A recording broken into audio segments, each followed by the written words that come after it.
round of applause to Sarah Furness. Sarah, thank you so much for being with us tonight. Nick, thank you very much for that introduction. Yeah, I'll be honest, you've kind of covered the main points of my talk. So, any questions? No? I'm just kidding. Okay, right, yes, I'm here to help you learn how to be a Jedi on camera, because apparently that's going to help you get more sales. So I'm going to start with a question. Who here has seen this film, Maverick? Great. Yeah. How many people have seen it more than once? Don't be shy. Yes. More than twice? Oh, nice. Anyone more than 3 times? The record I've had is 3. I gave this talk at an event a while ago, and as you can tell, I don't change my opening lines. And someone had seen it 3 times within the first week of opening. But it's a great film, isn't it? Answer me this. Did any of you watch that film and go, I want to do that? Yes? Yeah, I did. And that's pretty much kind of why I'm here. I watched Top Gun when I was 12 years old. And when I watched Top Gun, I went, yeah, I want to be a fighter pilot. I want to be Maverick. And I'll be honest with you, every pilot who has joined the Air Force has joined because of that film. They might not admit it, but I am telling you, this is why we all join. And age 12, my parents didn't have the sense to talk me out of it. So I pretty much dedicated all of my school years and university years to being Maverick. I joined the Air Cadets, I did gliding, I did flying scholarships, and then I started flying training. And you start off flying this thing called the Shootsta aircraft, and I got assessed on that, and they went, yeah, you're good enough to go on and do fast jets. So then I went on to fly the Tucano, which is a bit like a modern day Spitfire, glorious aircraft. And then, to my constant amazement, I kept passing. So then I went on to the Hawk, which is what the Red Arrows fly. And I remember I went up for my final exam, and Top Gun was so close I could practically touch it. And then I choked. I don't know why, I just couldn't do it anymore. Remember this guy from Top Gun? Cougar? You know, when he just crumbles under pressure? That was me. And that's often how life goes, isn't it? We don't all become Mavericks. Some of us become Cougars. I'll let you interpret that how you want. Hi there. Anyway, no one ever asks what happened to Cougar, do they? But I'll tell you what happened to Cougar. Cougar became a helicopter pilot, as did I. And actually, that was probably the best thing that happened to me, because I realized in that moment that performance under pressure is not instinctive. It's not something you just have. It's something we learn, which means it's something you can learn. So what I want to do this evening is share what I learned during my military career on how we can perform under pressure so that you can go out there and ace it on camera. And what's more, you'll make it look easy. So the first thing we need to know is, how do you keep your cool under pressure? And I'm going to share a little secret with you. This is the point where every pilot goes, welcome to my office. This is basically a cockpit. I'm sorry, we've got fragile egos. This is basically the cockpit of a Puma helicopter, and I'm on the right-hand side, and I'm going to play some footage now. We are flying through the valleys of Morocco at 50 feet, which is about the height of that bridge, at 140 miles an hour. It's okay to be impressed, it's fine. Okay, so here we go. Flying down this valley, as you can see, it's high-sided, there's twists, there's turns. It takes a lot of concentration, a lot of practice. It's also really good fun. But it's a skill that we need to keep our eye in at because it's a perishable skill. The next thing that happened was not what I expected. There's an almighty bang, and the canopy shattered. And the cockpit got very, very noisy. Can anyone tell me what might have happened? There's a free book in it for you. Sorry? Crashed? Yeah, you've sort of skipped to the end there, but yeah, so that's what everyone says. And that is one of the things that can hit us. No, I'd hit electricity cables that were strung across the valley. And they're actually kind of invisible to the naked eye when you're flying a helicopter. But these wires are carrying 750 kilovolts of power, and I now imagine that these wires were wrapping themselves around my tail rotor and that I was going to spin into the ground and die. And I remember thinking, oh, this is how I'm going to die. And actually, I remember feeling quite relieved that it was going to be a quick death. But then the next bit, this is the important bit. The guy on the left-hand side that you can just see pictured there, that's the captain of the aircraft. And he said these words to me. He said, "Fly the aircraft, Sarah." And just like that, my attention was back in the cockpit. As I say, this is important. Where was my attention just before he said those words? Dying. Exactly. Thinking of eulogies, will they wear hats, will they cry? Yeah, all that stuff. Where did it need to be? Flying the aircraft, absolutely. So why did he say, fly the aircraft? Bring you back. Why? Why did he have to bring me back? Focus, why?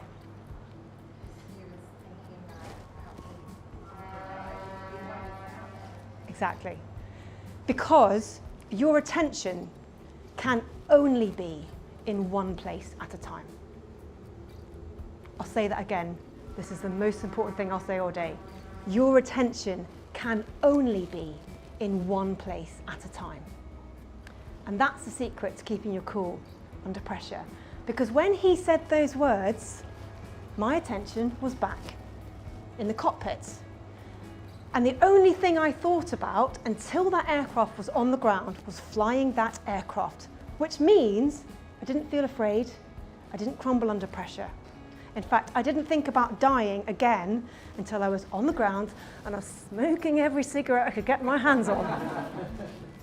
So if you want to keep your cool and get over your fear of speaking on camera, all you need to do is focus on something other than the fear.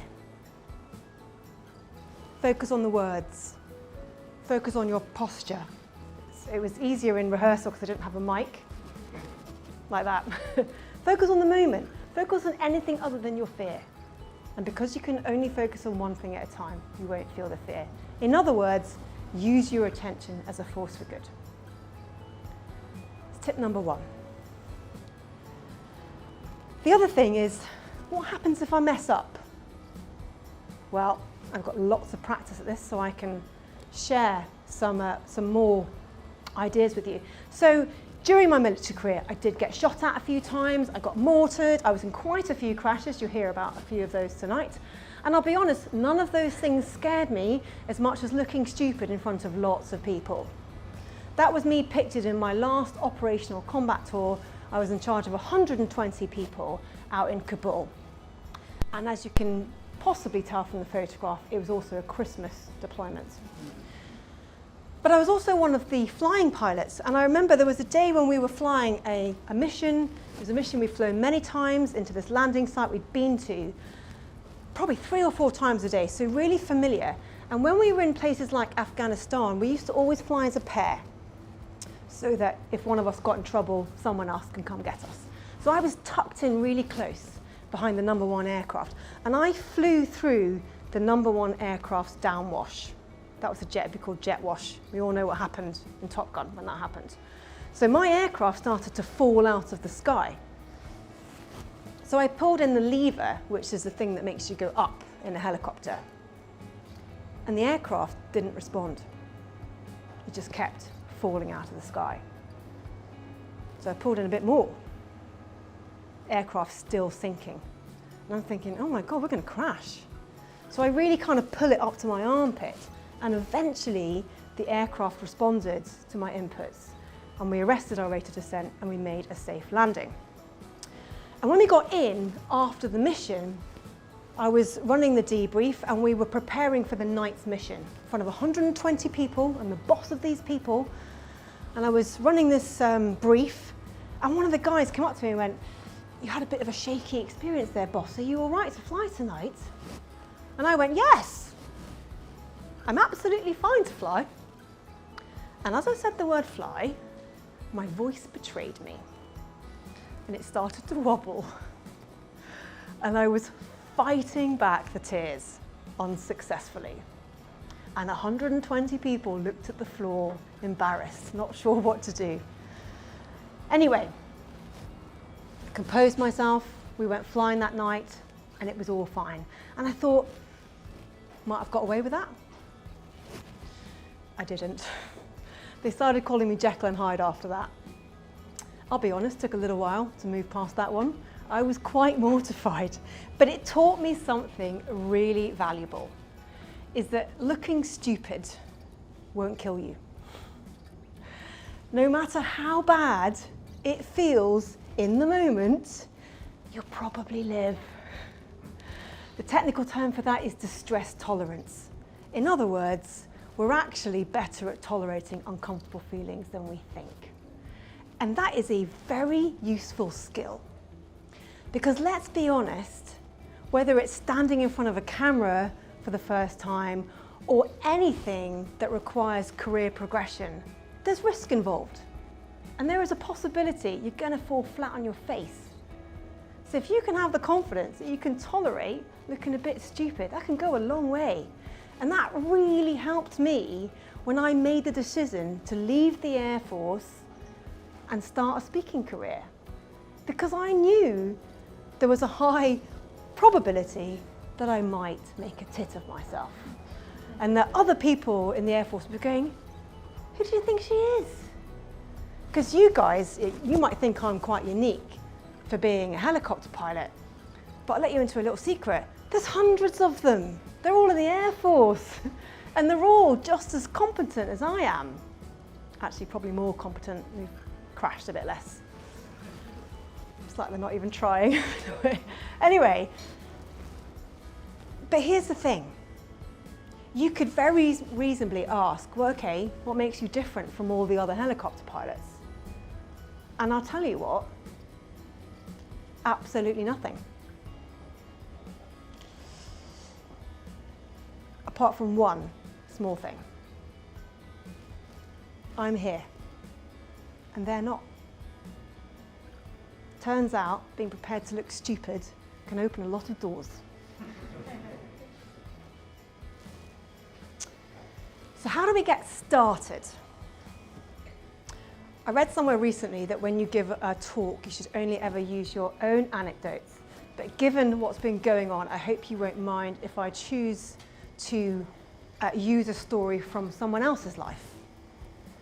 I'm talking about a remarkable young woman who gave her first speech to the whole world when she was 14. Now, I know she had training, she had support, but she was 14. I don't know about you, but I can't believe she felt totally ready for that. But she did it anyway. And I think we can draw inspiration and courage from that. Don't wait till you're ready. Just start. And I was given some brilliant advice about this when I was in the military and I was doing my parachuting course. And you get trained how to, obviously put a parachute on and then you throw yourself out a perfectly serviceable aircraft. It seems a bit bonkers. And you go through all that training and I remember I was actually quite nervous. Believe it or not, a lot of pilots are quite scared of heights. And I'm no exception. And also there's all these things you've got to do. You've got to check the wires aren't twisted and then you're turning downwind and then you're flat. And so much to remember. And I was sort of there in the plane going, and I think the instructor kind of saw that I was getting myself wrapped up in knots and he said, "Sarah, You don't have to psych yourself up for the whole jump. You just have to psych yourself up to take the first step. Because trust me, gravity will take care of the rest. And I think that applies equally well to talking on camera. Don't wait till you're ready. Just start. Take the first step. Turn the camera on and start speaking.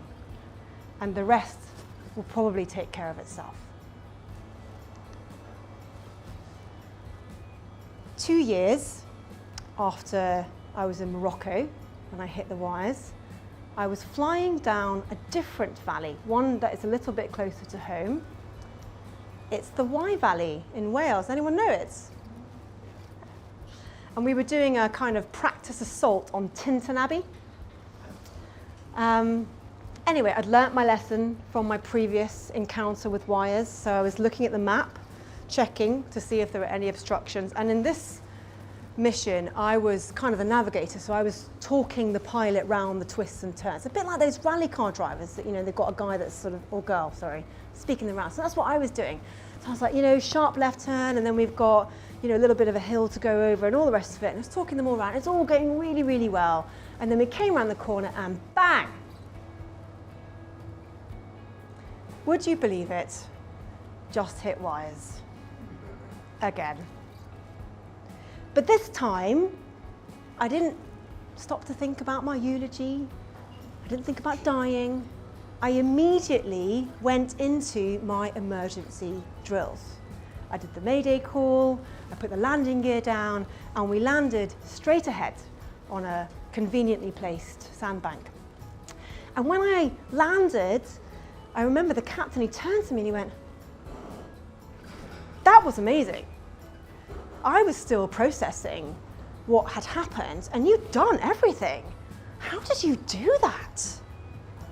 And I said, well, I've had a bit of practice at this. But that's the point, okay? Everything, including crashing helicopters, gets easier the more you do it. So keep going, and keep going, and keep going. And one day, not very far from now, someone will come up to you and say, "How do you do that?" And that's when you know you've become a Jedi on camera.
Thank you very much for listening. Thank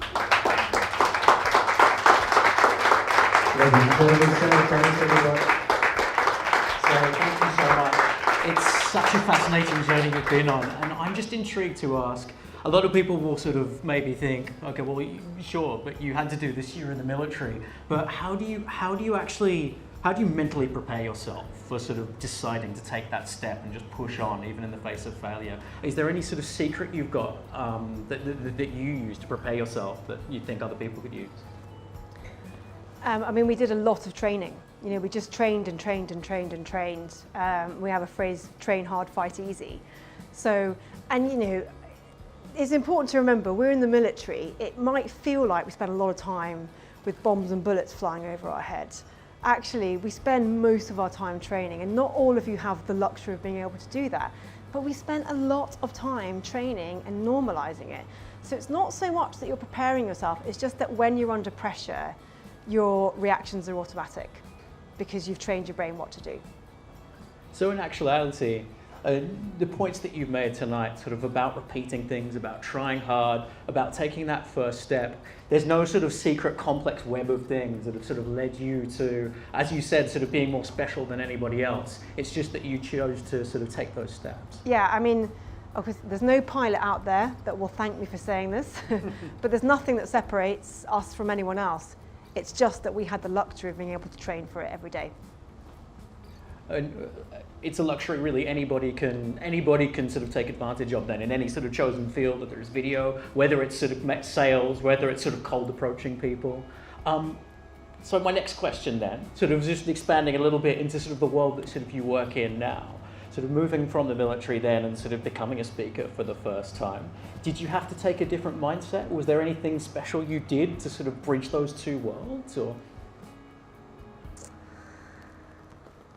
Yeah, definitely. I spent a lot of time in the military worrying about what people thought of me. So I totally get, the fear that you might have of trying something new and going, oh, people are going to laugh at me. And then I realized they're not my clients. So they can laugh at me and it doesn't really matter because they're not the one paying my bills. So just learn to get over it, really. It's a fantastic philosophy to have. Now look, I don't want to monopolise all Sarah's time. What I would love to do is throw it out open to everybody in the audience. Does anybody have any questions for Sarah? Anything you'd like to ask of that exciting journey we've been on with them? We're on right here at the front. Was there a pivotal moment where you thought, this is what I'm going to do next? Was there something that made you think that I'm going to go and share all my skills? There were probably a couple. One was, so when I was last deployed to Afghanistan, I was a young mother at that point, so I wasn't young, my son was.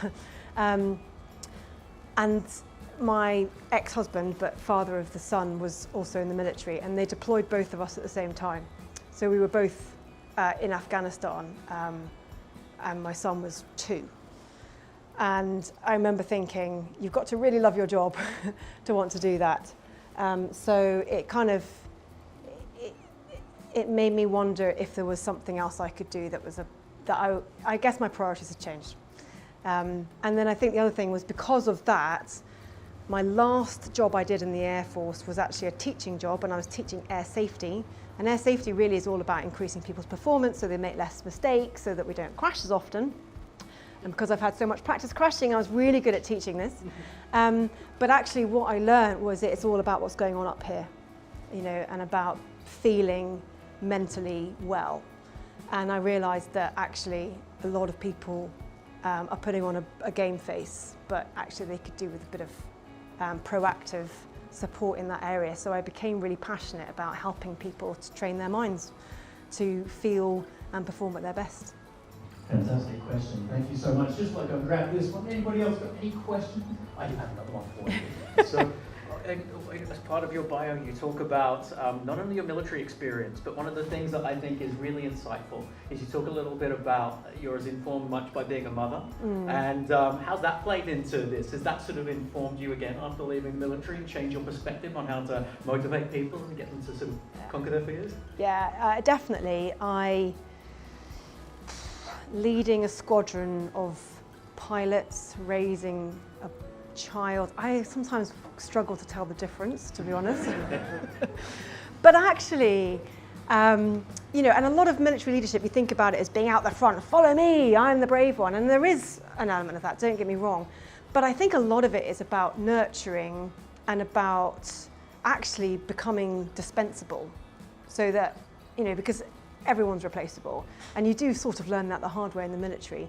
So in some ways, I see so many parallels between parenting and leadership. And I think I've become a better leader because I became a parent and I realized my job is not to be the best. My job is to help other people grow into their ability. And it took becoming a parent for me to realize that. Lots of people don't need that to happen. But I think leadership more and more is about nurturing and growing other people. And who do you find more challenging, young children or members of the military? Oh, again, struggling to tell the difference. Fair enough. Any more questions from the audience? If you're doing a virtual delivery and you're on camera, is there anything you do to get ready or psych yourself up before you're on camera? Oh yeah, that's a really good question. So I get a coffee. That's really important. Yeah, so if I'm doing it on camera, I normally have a green screen and then I have a ring light. So I get that all set up. Generally good to not do that 1 minute before you go on. And often if it's a different type of software, I'll do like a tech check with them. So I'll do a little run through, make sure the slides all work, that kind of thing. So I think, weirdly enough, with virtual, I think you need to do more prep because you're relying on something that isn't just you to be your mechanism of delivery. What's the book going to teach us? What's it about? So it's called Fly Higher. Recently, I gave this talk and then I told people about Fly Higher and everyone started laughing. And I realized if I'd taken my own advice, I might not have hit so many wires. But actually it's, yeah. But so I guess you could say it's got a dual meaning, but really it's because I believe the sort of people that read my book are already high flyers, right? You're already awesome.